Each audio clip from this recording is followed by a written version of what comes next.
The After Show with Telecom TV's Guy Daniels and Ray LeMaitre.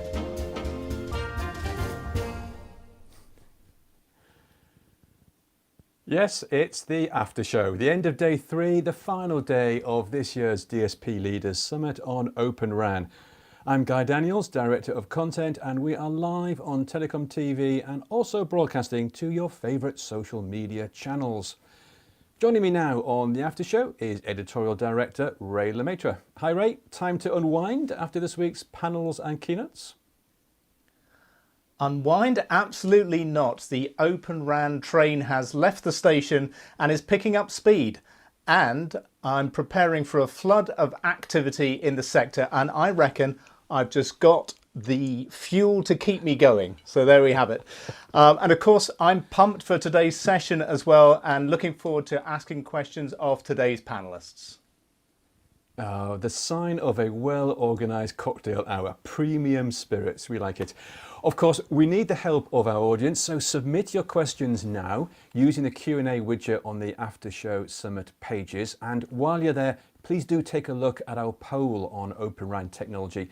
This is your last chance. Polls are closing soon, subject to legal challenges, of course. Okay, time to meet our guests. And joining us in today's After Show are Diego Tenorio, who is Head of Group Network Architecture at Vodafone and is also Chairman of TIP, the Telecom Infra Project. Azar Saeed, Global Chief Architect with Red Hat. Fernando Serioni, who is VP Product Management and Marketing Service Providers at Robin.io. And O Sune, VP of R&D Mobility at the Open Networking Foundation. Welcome everyone. Now, whilst our online audience start typing in their questions to us, here's one we prepared earlier, as they say. Not all operators are enthusiastic about OpenRAN's potential.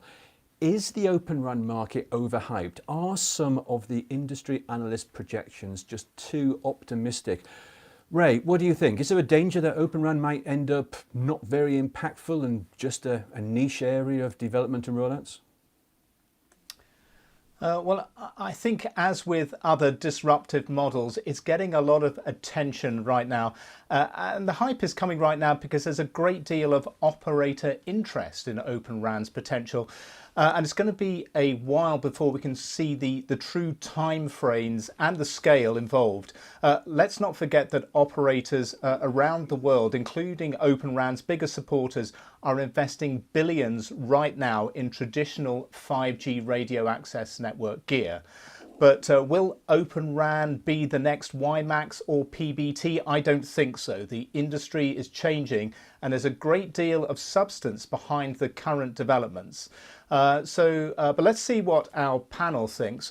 Fernando, is there a possibility that OpenRAN becomes a little more than a niche architecture and a model that plays just a minor role in communications technology? Hi, how are you? I don't think so. I agree with what you just said in the sense that there is a lot of substance and movement already behind this. And I would say a few data points, right? So you see Oran Alliance has the specifications sent out some time out. You see TIP doing plug test and interoperability tests. We have mobile operators that already have services running even before 5G. We have some networks already running 4G. Or even other technologies already on this technology on OpenRAN.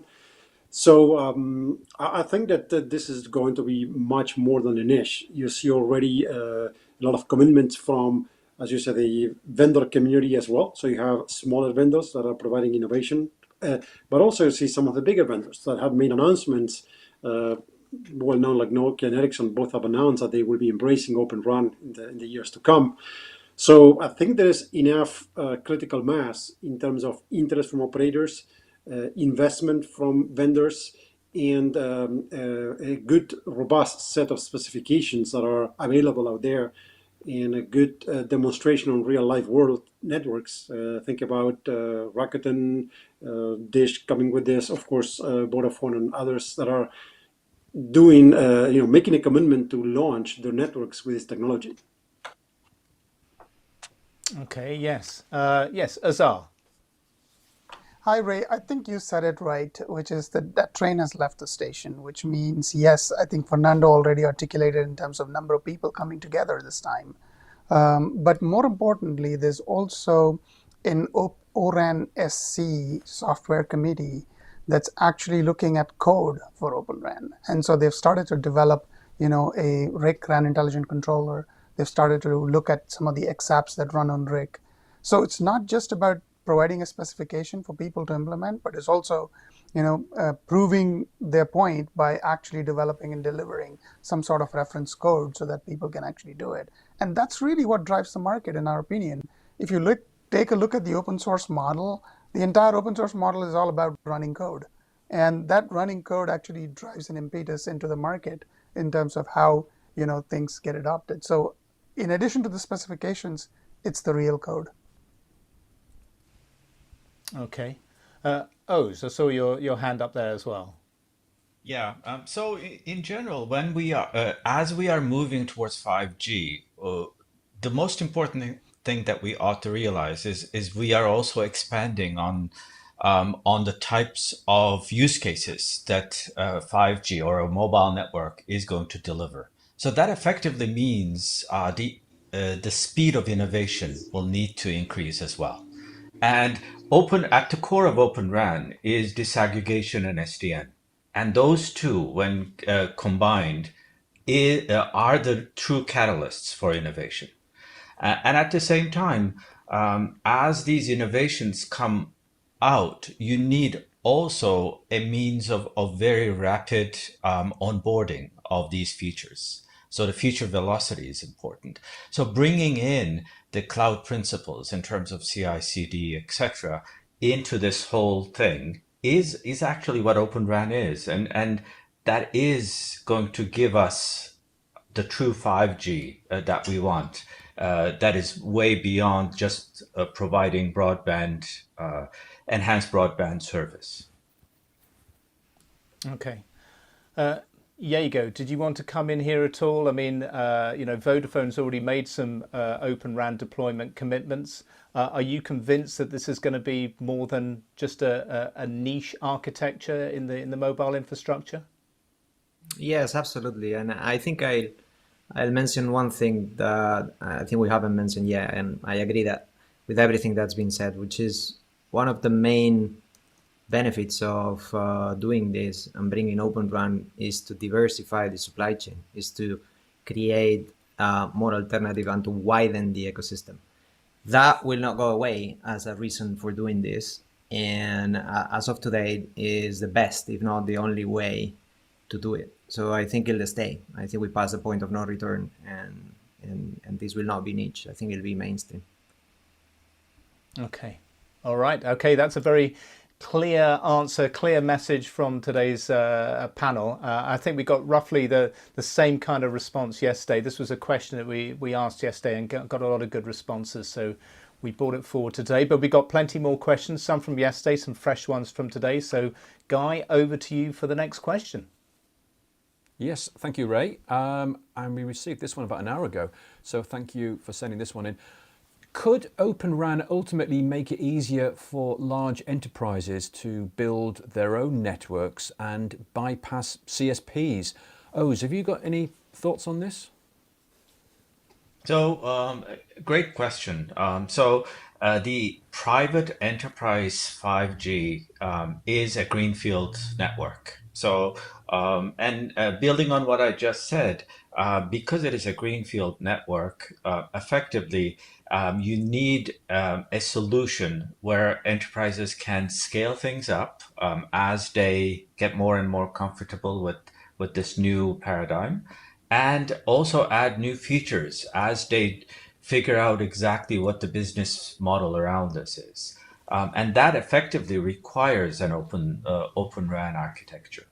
But at the same time, if we flip this over, because private enterprise networks are effectively a greenfield deployment possibility, that is also fertile ground for Open RAN to grow roots.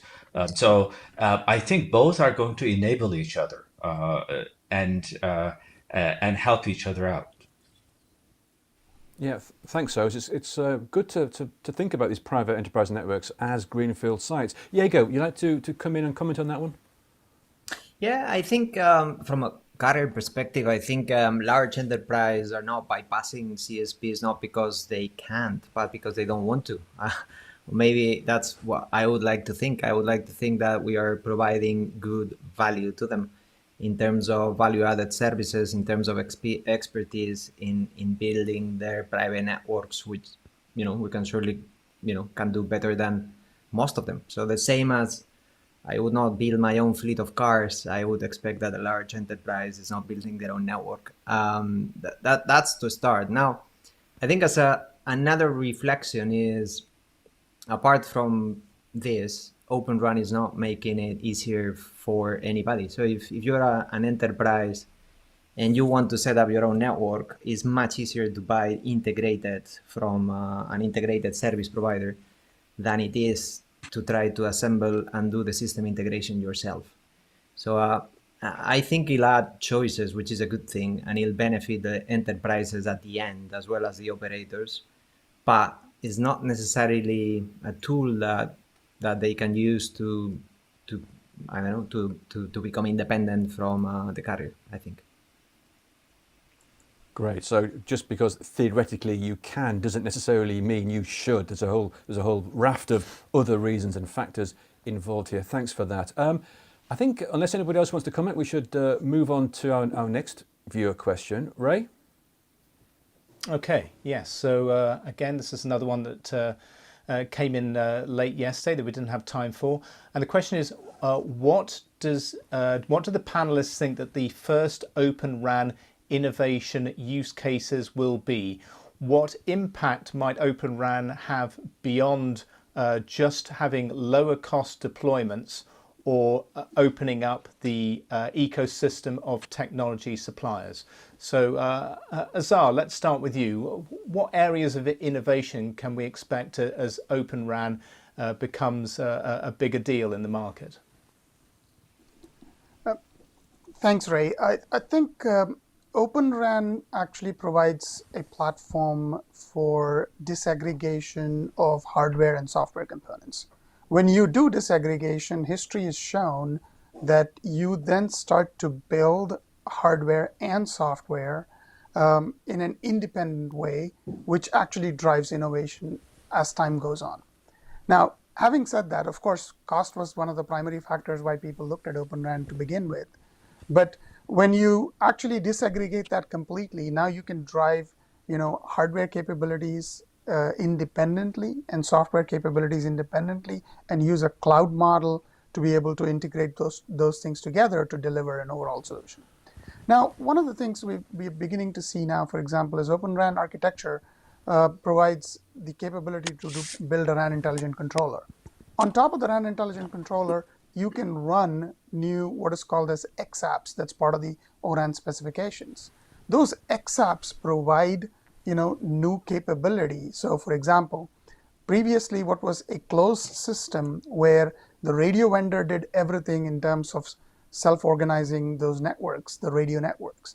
Now there's a complete new ecosystem of software players who can come in, look at that data, things such as radio intensity on, how many bars do you have, what's your signal strength on your phone, and based on that modulate what can be provided, what type of quality of service can be provided, what type of application can be actually eventually run on your device. That level of intelligence can now be brought in because now you have APIs that provide exposure to these radio parameters, that provide exposure to the infrastructure, and now you can run these type of different applications, and companies can actually innovate and bring in their solutions. There are some really new companies that have come onto the market that are actually looking at building these kind of XApps, and this is all because of opening up that RAN, disaggregating it, providing those set of APIs back, and then allowing people to bring in their new innovation. Okay, excellent. Thanks, Azar. Fernando, yes, I saw your hand up there. Yeah, I fully agree with what Azar mentioned, and I would say in addition to that as well, you have, of course, the return on investment, the lower cost. is important. Another area is that that I will add to what was said is about the ability to shorten the implementation times of the network, right? So think about the complexity of 5G is way, I would say, several orders of magnitude more than 4G was. So there's a necessity of add a component of automation into the picture that will contribute to simplify or hide those complexities and also implement those networks and maintain those networks in a much faster way than we are accustomed to do so far. I think those are components that are important. And the last one as well is the ability to also do this migration or the mix of public and private networks or public clouds, that are at the disposal of the operator as well. So I think those are new technology advances that allow them to, it's a few set of tools and capabilities that were not available before. And that also further advances the technology and the ability to deploy networks in a more faster and more intelligent way, I would say. Okay, interesting. Okay, any other thoughts on this topic at all? New areas of innovation, or should we move on to the next question? Okay, looks like we're going to move on. Okay, Guy, back over to you. Yep, thanks, Ray. And we're sticking on the innovation theme here. Question is, Massive MIMO is key for 5G and one of the key pending solutions in OpenRAN. Massive MIMO in the monolithic architectures is a result of 5 to 8 years of R&D. So how feasible is it for startups to achieve this solution? Diego, how about I start with you, and I'll broaden the question out a little bit as well. How feasible is it for startups to offer competitive solutions with technologies that can take up to a decade or so to develop? That's a really good question, and I think I've said many times, I think Massive MIMO is probably the hardest nut to crack on OpenRAN, and one that we must deliver in order to take on urban areas. So we're very focused on that. I think the challenge is fair. However, you don't necessarily need to think on startups. So a company that is formed around an idea of how to get Massive MIMO done starting now that OpenRAN is nascent. If you, for instance, look at the results of our RFI that we announced about a month ago, and that was a radio hardware RFI, and we announced the results publicly. And you will see the front runners on Massive MIMO category. Those are OpenRAN players who have Massive MIMO products already available, or they're going to be available next year. And we have companies like Airspan, like NTS, Xilinx, like NEC, others. And we analyzed many. So we just named these few, but we analyzed several companies which you would not say they're startups, but they've been working on this for a few years. So in the traditional RAN architecture, they would have maybe been the providers of one of the incumbent suppliers to integrate their solution into a closed proprietary system that is integrated. But in the new world with OpenRAN, they will be able to actually put their solutions directly into the market and integrate with software from another company. That may significantly shorten that time, which is, I think, a good thing to kickstart. Now, that will not exclude companies to being set up around different ways to go about the problem. And for instance, there is still very little, there is a lot of research, but very little development done around how to apply artificial intelligence to the problem. The Massive MIMO problem, I think it will be a very good one, where machine learning and artificial intelligence may actually end up being the final best solution. So maybe the second wave of companies that may last 5 years or 6 or 8 based on that concept, or maybe not. Time will tell. Thanks, Diego. It's fascinating to think that small companies with clearly defined core competencies could now, thanks to OpenRAN, go direct to operators rather than through the larger vendors. Oz, you want to come in on this one? Yes. So when we actually talk about Massive MIMO, we can sort of disaggregate the problem into components, right?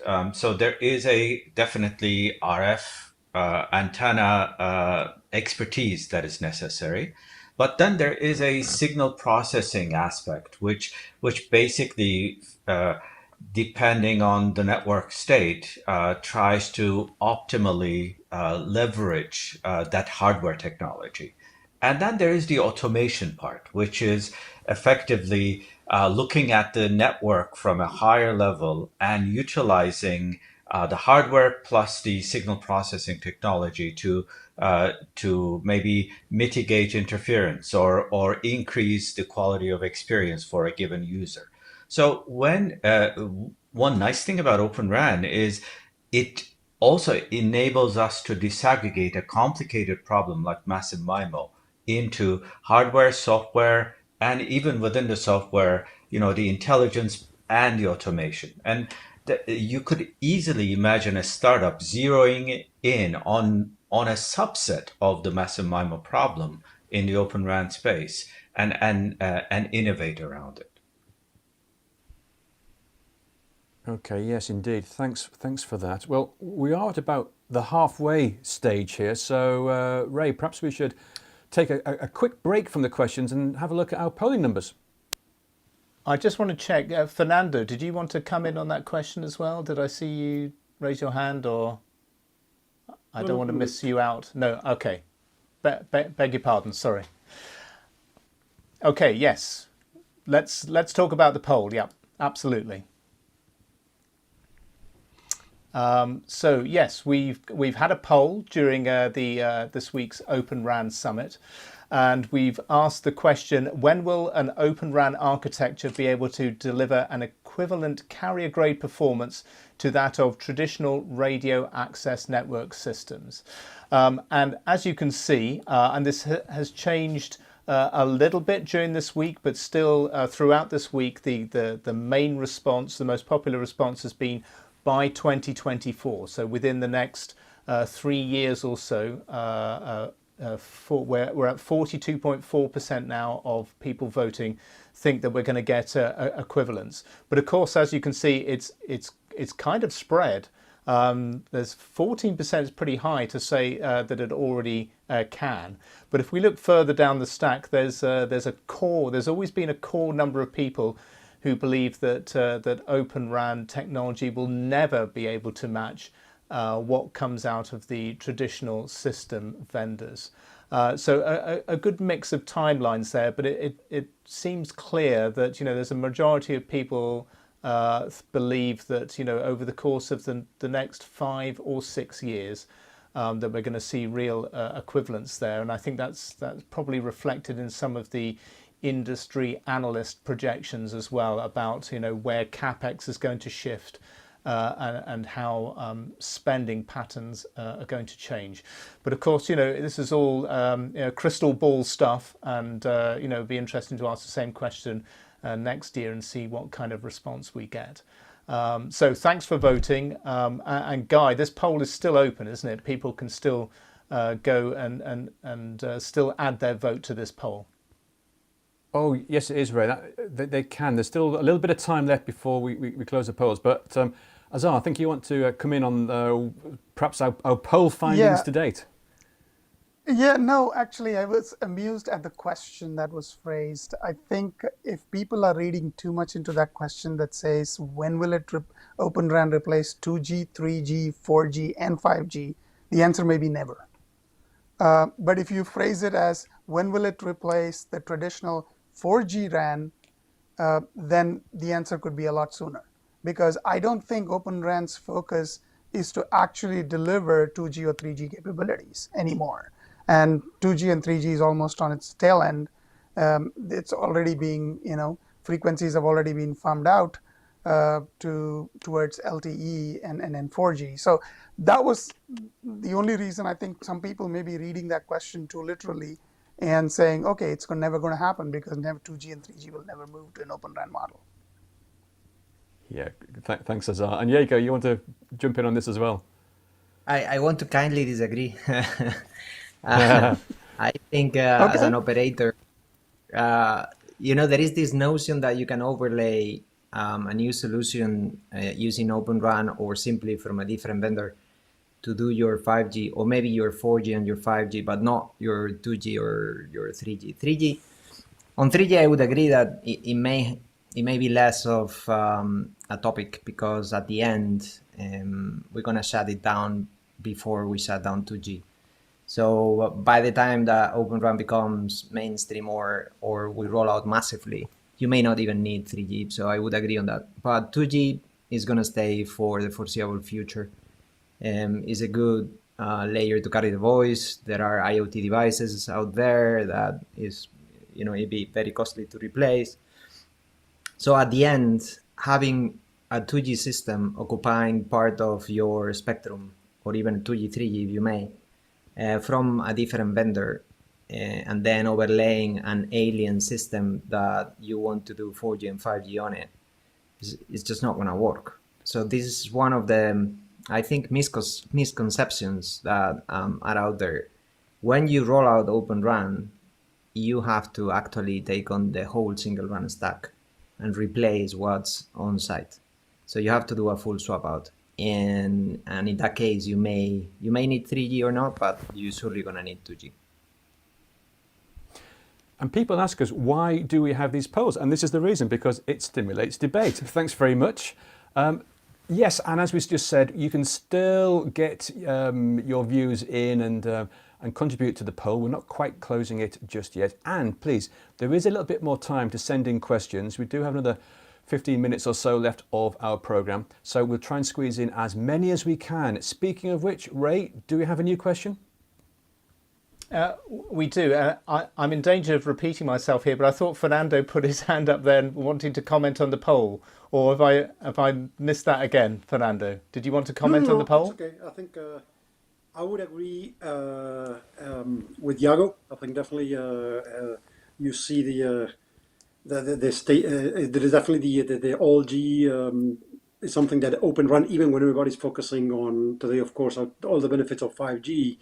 The remaining technology is going to take some time to phase out, and I think that is something that has to be considered. And there is technology innovation being done that can support all Gs as part of the deployment, right? So I think this is a valid answer that I shared with him as well.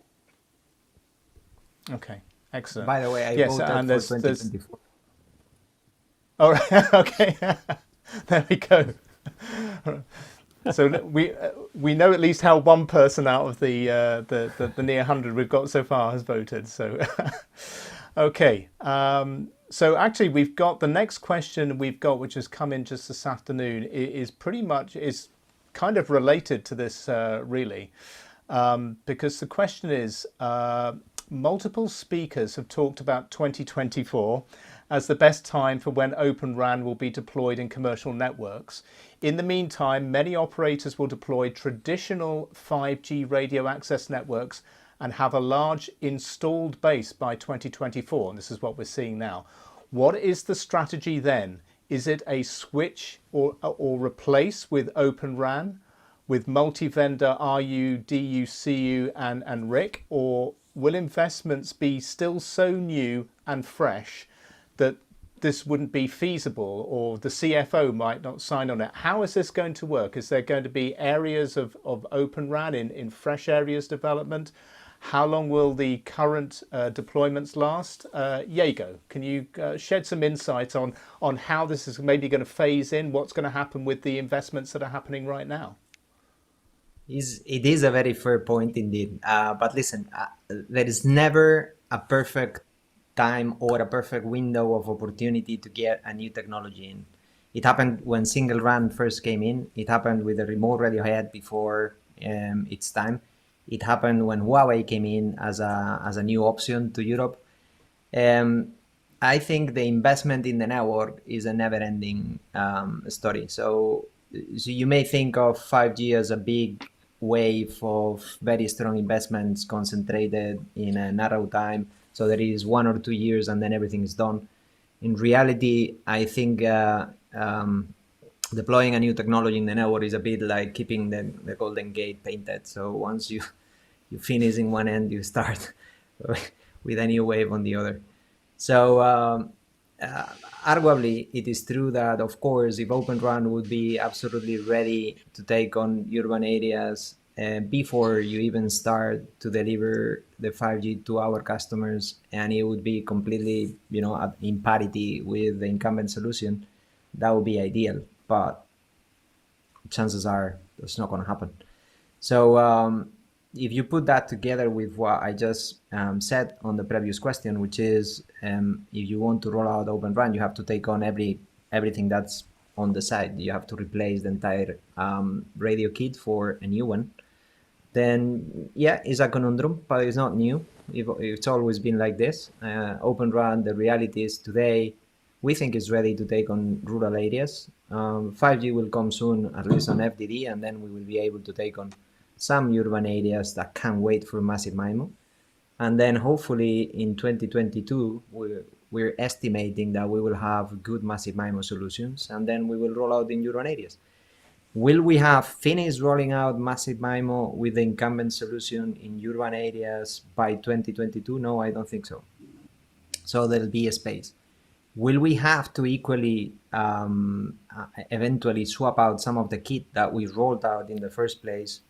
That is possible. Now, there is always a chance that you can rationalize and then move it to the areas where you're keeping your incumbent supplier. So that shouldn't be a huge financial problem.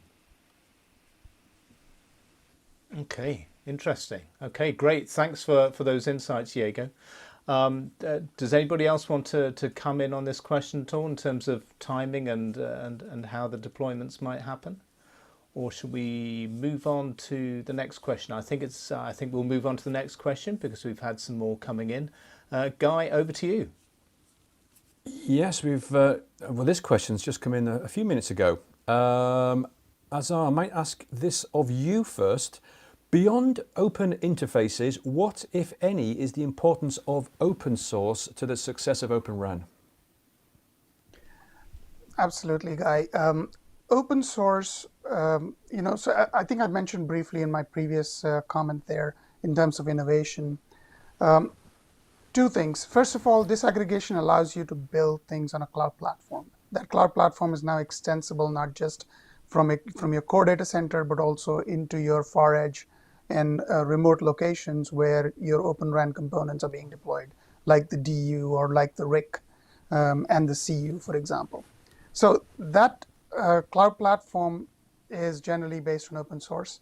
And now with ORAN SC, the software committee that's actually building, people have contributing code there to build reference implementations of DU and CU, as well as the RIC, more importantly, that can drive, open source components from an OpenRAN perspective, so that people begin to use them. We actually have already had queries from large telcos saying, would you be interested in looking at this ORAN SC RIC implementation and supporting it so that we can actually go deploy that?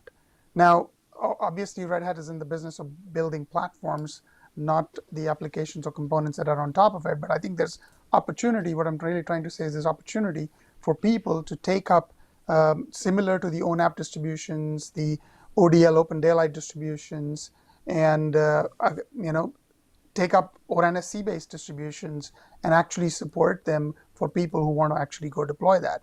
So I think open source is playing a critical role. Open source, we all know, drives innovation much faster, drives capability, brings a community of like-minded people together. And more importantly, I think Fernando said it earlier, and so did Uz, is by disaggregation, you drive automation. By driving automation, you create autonomous systems that can then self-manage, self-heal, run in that area. That's interesting, the OpenRAN distros. We should explore that a bit further. Oj, do you want to comment about the role of open source in OpenRAN? Sure. I mean, as you know, I am part of Open Networking Foundation. So we are a nonprofit open source consortium.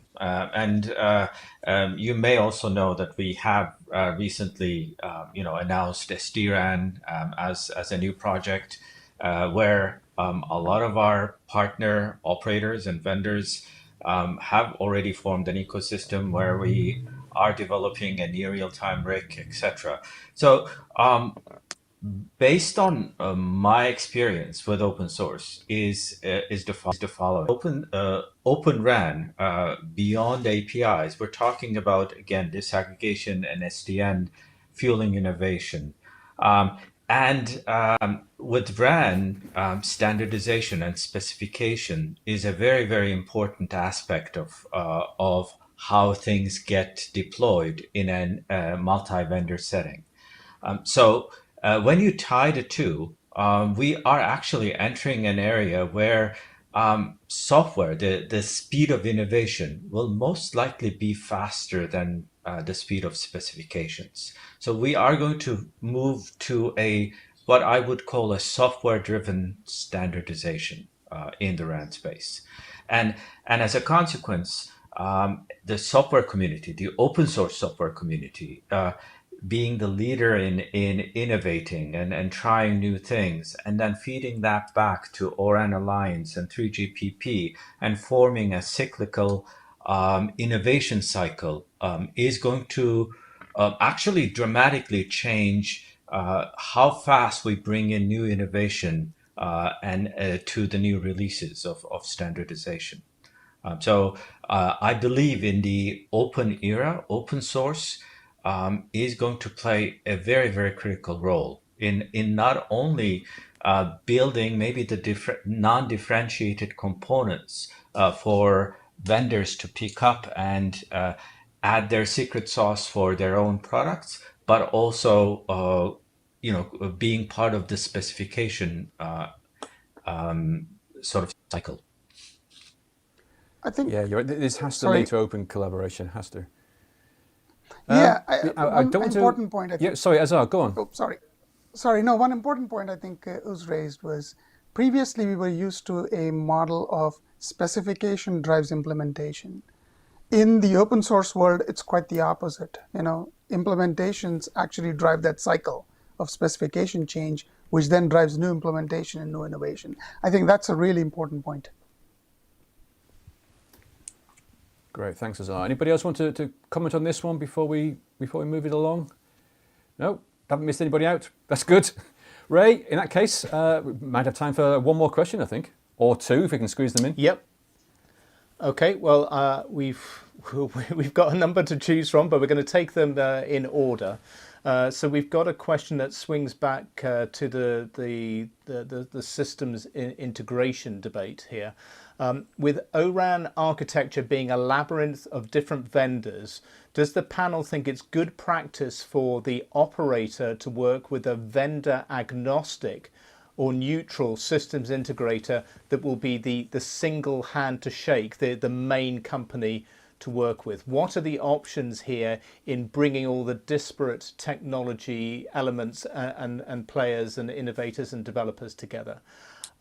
So maybe Fernando, I can start with you on this one. How do you think the model is going to play? Who's going to be working directly with who? Or will operators, do you think, work with a much broader range of companies individually? Well, I think likely in this case it's not going to be a single answer for all type of deployments. I can imagine that some of the big operators will be able to tackle a multi-vendor ecosystem, which is a big benefit of this what we are discussing so far. I can imagine that maybe smaller operators may, given that they may not have the amount of people and resources, they may go with a system integrator as a way to get the full solution in one place.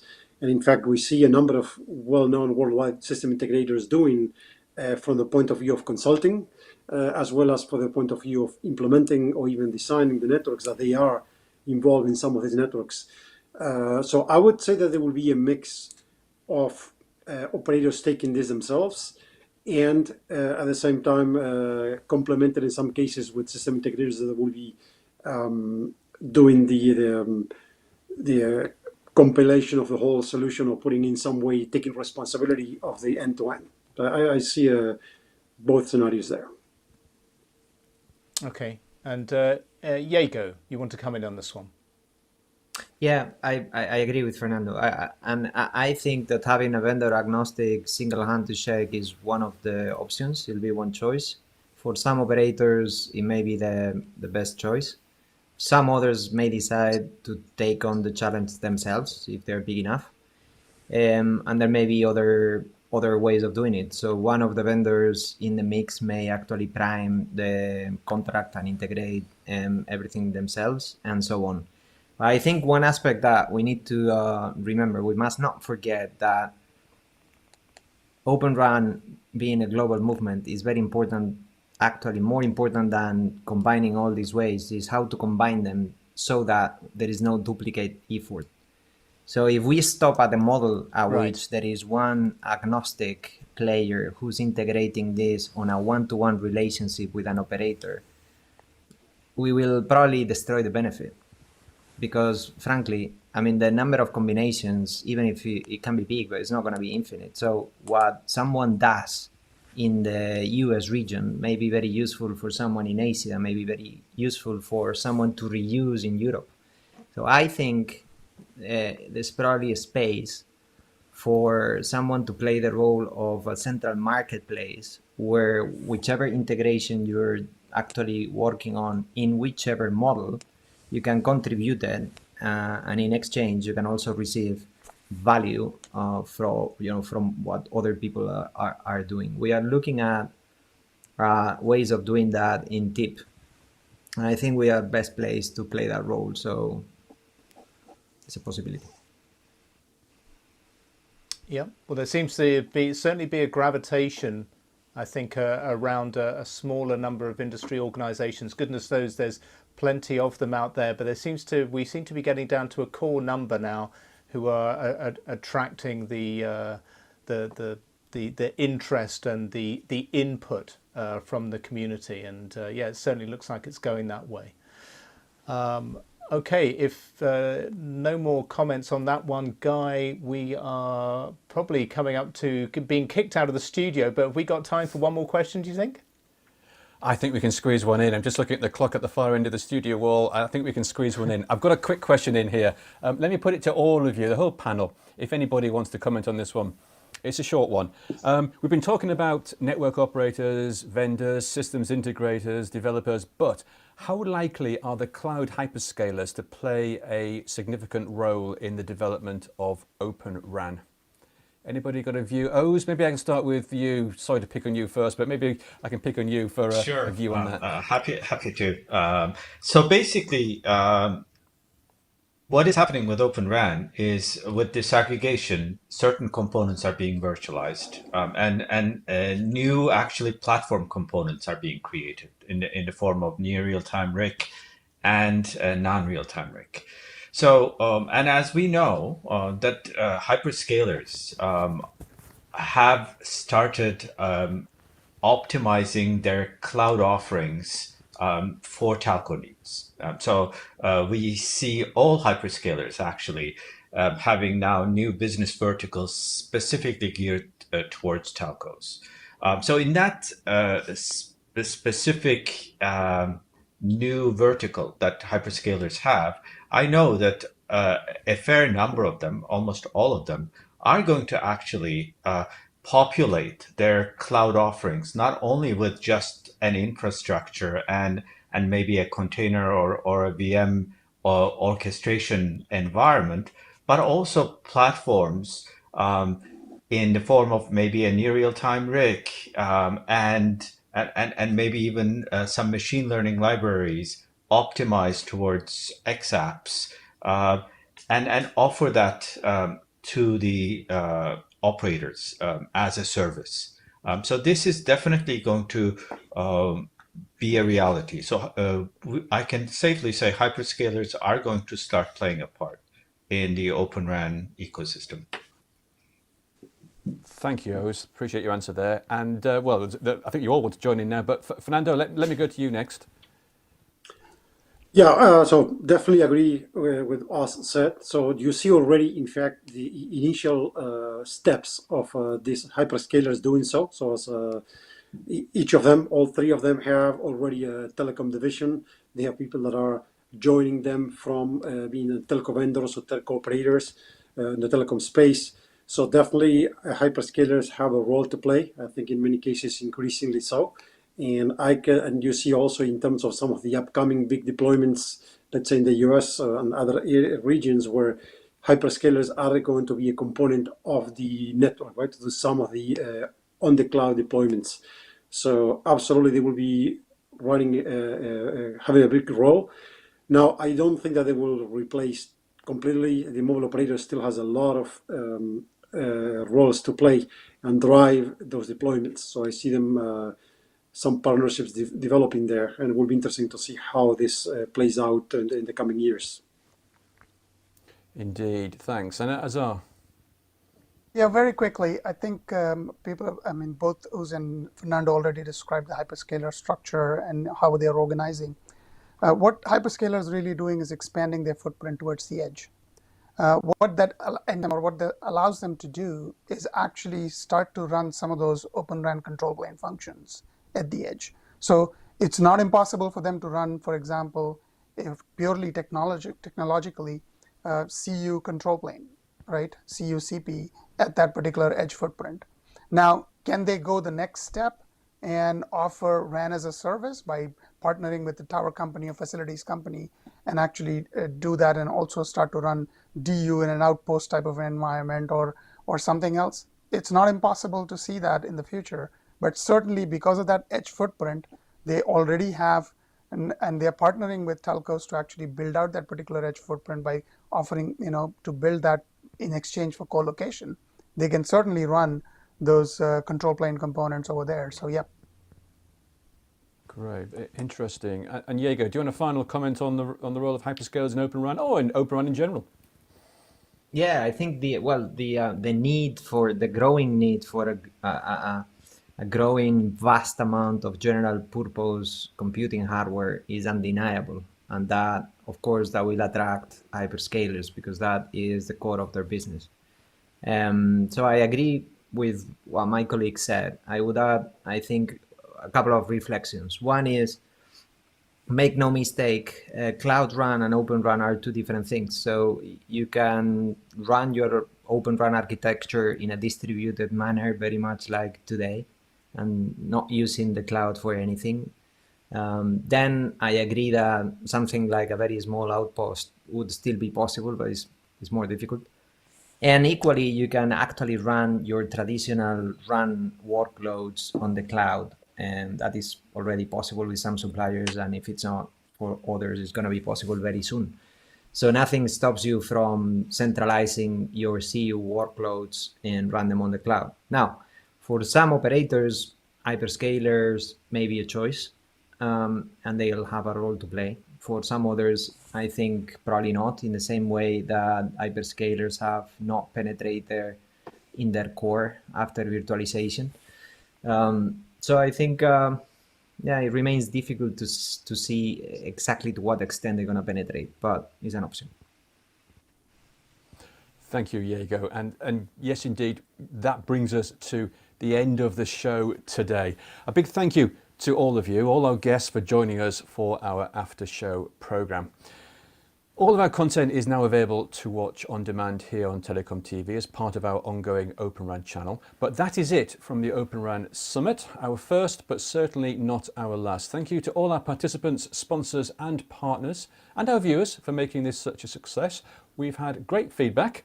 Ray, final words on OpenRAN from you?